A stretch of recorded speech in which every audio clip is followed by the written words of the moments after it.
Welcome, Growth Gang, to another episode. I'm so excited that you are here. And I want to chat desire marketing because it's my jam, it's my thing. And last year, I made myself so wrong for liking desire marketing. And I want to kind of chat about the difference, pain marketing, what I saw last year, where I went wrong, and all of the things. So welcome.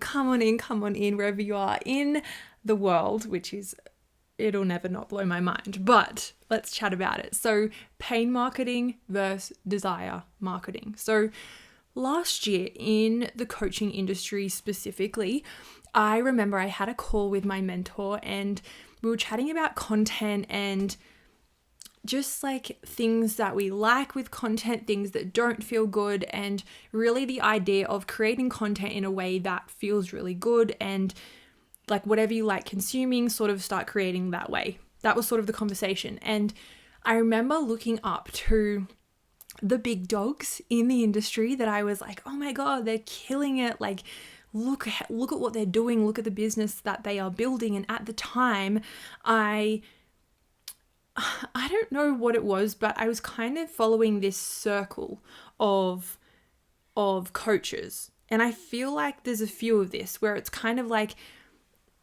there's like little circles. I don't know if that makes sense for you, but I've just seen it where I'm like, oh, these people sort of stem off each other over here, and then these people are sort of stemming off each other over here. It's sort of like this mentor has these sort of clients and these sort of mentors, and it makes these little groups. Anyway, I was following this one sort of group of types of coaches, and at the time I was like, they were sort of role models. I was looking up to them as like, they've got it, like they get it, and success leaves clues. So I was like, okay, maybe I need to do more of what they're doing. At the time, they were doing a lot of pain marketing in the way of just like call out culture, like just calling out people as opposed to like calling them forward. I believe there's a big difference. I don't believe in making people feel like shit online. I just think it's nasty. I just think me as a client, I'm never going to buy into a mentor that makes me feel like shit as opposed to calls me forward. And I was having the chat with my mentor and I was like, I'm just seeing these other coaches and they're creating content like this and I just don't like it. Like it doesn't feel good for me.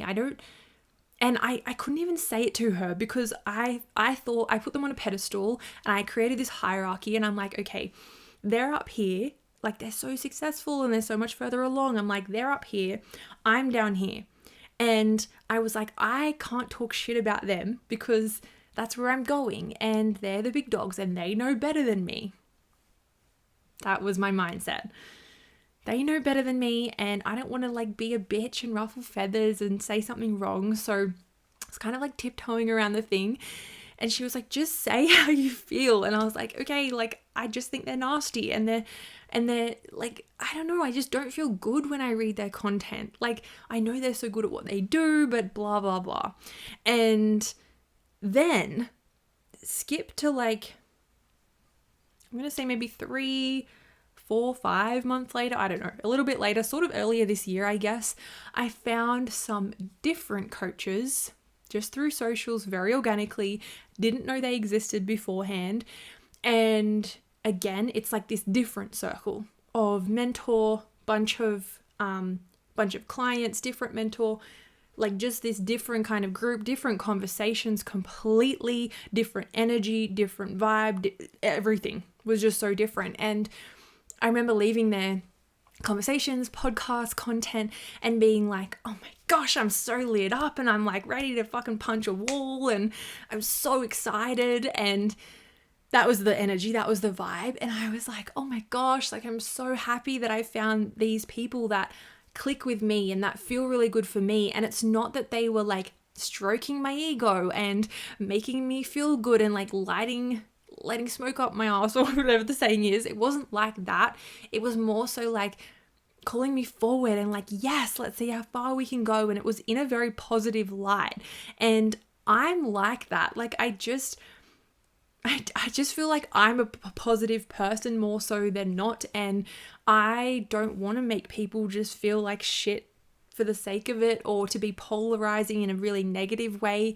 And so I actually unfollowed all of those people that I was originally following and just changed my perception on kind of the hierarchy that I'd created for myself, the pedestaling, the ways to do business. Like everything shifted when I found my kinds of people. And I don't want it to be in the way that like they're necessarily wrong. Like I don't think there is a right or wrong in business. I think it's just a what feels good for you in business. So for me, I like desire marketing. I like making people feel good. I like showing them what's possible. I like calling people forward and being like, you've got this, like, let's go. And like, back yourself, trust yourself, like, look what's possible, look where we get to go, like, fuck yeah, yes, let's celebrate, let's party, like, let's go over here. I really like that. And so I found my people that I like to follow, and that's all they're doing. And we're just like celebrating and having the best time. And of course, there's still so much knowledge and wisdom and power and perspective shifts and thought provoking and like philosophy that's coming out of it. It's not just like positive, like, yeah, let's go, but it just feels good. And so from that moment that I found all these people, I was like, okay, I'm going to unfollow all of these people because I honestly just don't feel good having them on my socials, in my space. And it's just crazy how quickly a hierarchy that you've built in your head can be demolished, and you can actually shift the way that you view business, the way that you create for yourself and your business and your clients as well, depending on who you follow. Like it's as simple as who you're following on socials. So maybe just do a quick audit and be like, okay, what kind of content feels good when I land on it, and what kind of content just leaves me feeling like shit? And it might look different for you. It might, like, compared to what I like and read and stuff. But yeah, that was a huge difference. So it was also a part where I was like, wow, you actually can just do business how you want. And I actually even shifted the idea of success as well. I was like, I actually started following people who were quote unquote less wealthy, less clients, less quote unquote success than those original people. Yet I'm like, yes, that's what I want. So it was really interesting, just the shift in perspective of just even who I was following. So pain marketing, the nasty girl energy, not here for it.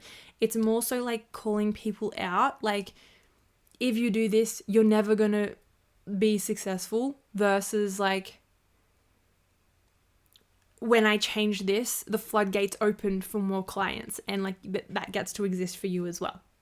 It's like, it's just the simple shift in even language. Like you can be saying the same thing, like it can have the same meat, but you're just changing the way that it's being positioned and reflected to people as well.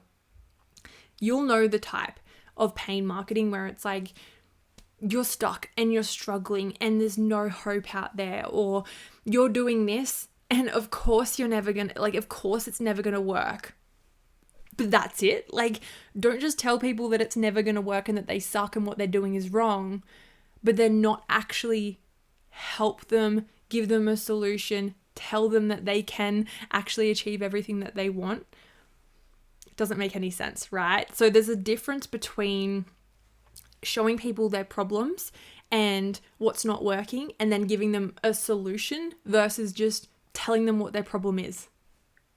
Where it's like, I'm so good and you suck and it's because you're doing this thing and it's just never going to work. It's like, okay, cool. Thanks for that. What now? I'm not going to hire you. I could talk about this forever. When we're playing with desire marketing, what you want to think of is, what do your clients truly desire? Truly, deep down, and further than just the thing that comes to mind first as well. I want you to dig a little bit deeper. So first thing is, you could think they want more sales. Okay, cool. What happens when they have more sales? Well, then they have more money. What happens when they have more money? Well, then they have more time freedom, or they can travel, or they can retire their husband, or they can buy the house, or whatever, hire the team, whatever their real, true core desires are. then you get to position your content so that it speaks to those desires. Again, it's not just about being positive Polly and like just being the cheerleader and that's it. It needs to also have the wisdom and the philosophy and the juice behind it as well. You can still tell people what their problems are, why they're stuck. For example, I could say, you're currently not experiencing, worded better than this, but off the top of my head, you're currently not experiencing dream clients because you're focused on going viral and being liked by everyone.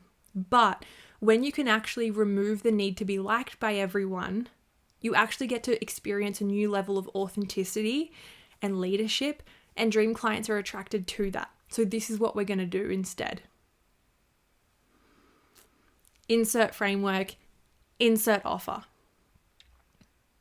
Right? Huge difference. Instead of being like, you have no dream clients because you're trying to be the cool girl or something, and that's it.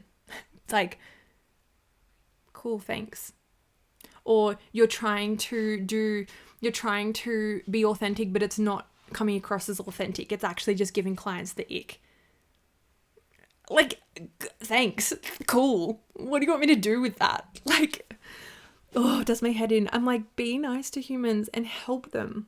And again, there's a difference between here's your problem, here's the solution, or here's how I can help, or don't worry, it's going to get better, or it's not happening yet, but fuck yeah, let's go. Or calling people forward where it's like, hey, you're playing small, I know you can play bigger. Versus you're playing in the little kid's pool and it's why you're not growing and you suck. Difference in positioning. Now, I'm going to put my hand up here and say I probably did paid marketing last year. I deleted that old account and I haven't like scrolled through and like dissected whether I did. I'm sure I did start creating posts that were more so paid marketing. And I'm going to put my hand up and say that because I was following these people and I was like, okay, well, if that's what they're doing, they're successful, I'm going to do that. And then I did it and I was like, I feel like a mean girl and I feel like I'm just telling people why they suck. And that's just not the vibe for me at all. So here for the desire marketing train, I'm just so here for the people who are like in the cheerleader club, who are like, fuck yeah, you've got this, let's go. I know sometimes it's scary, but I know that you are the one to bring everything that you want into existence. Like, let's be that club. Let's be the club that's like, I actually believe in you. And I know no one else, it feels like no one else does right now, but I do. I believe in you. How much better does that feel? And how much better does that not just feel for the client on the other side, but for you and your soul? Like, I don't know if it's just me, but I just want to be like, come on, let's go. Like, we've got this. We've got this. You've got this. Back yourself. Let's go. And it's my favorite thing in the world to be able to call women forward, to be like, look at what you're capable of. Like, look at the opportunity that waits just around the corner. To be like, your goals are like this close. They're right there. Like, let's go. It's so cool. So I love you so much. I believe in you so much. I'm here for the desire marketing. I'm so excited that you are as well. If you want to come and learn about social sales, about mindset, about desire marketing, about launching and selling, and all of the good stuff when it comes to scaling an online business through the lens of socials and mindset, come and join the membership. It is currently having some changes behind the scenes. I'm actually trying to think of a new name as well. I might even like put it out to you guys and be like, someone come up with a really cool name. It's about social sales and mindset, scaling an online business, but I don't know, I want it to have some flair or some brand or some difference to it. So still thinking about it. We're also thinking about moving platforms and just doing a fun big rebrand as well. So I haven't told anyone except obviously the membership girls. So come and join us, come and join the fun as we start to transition into the biggest membership on the internet.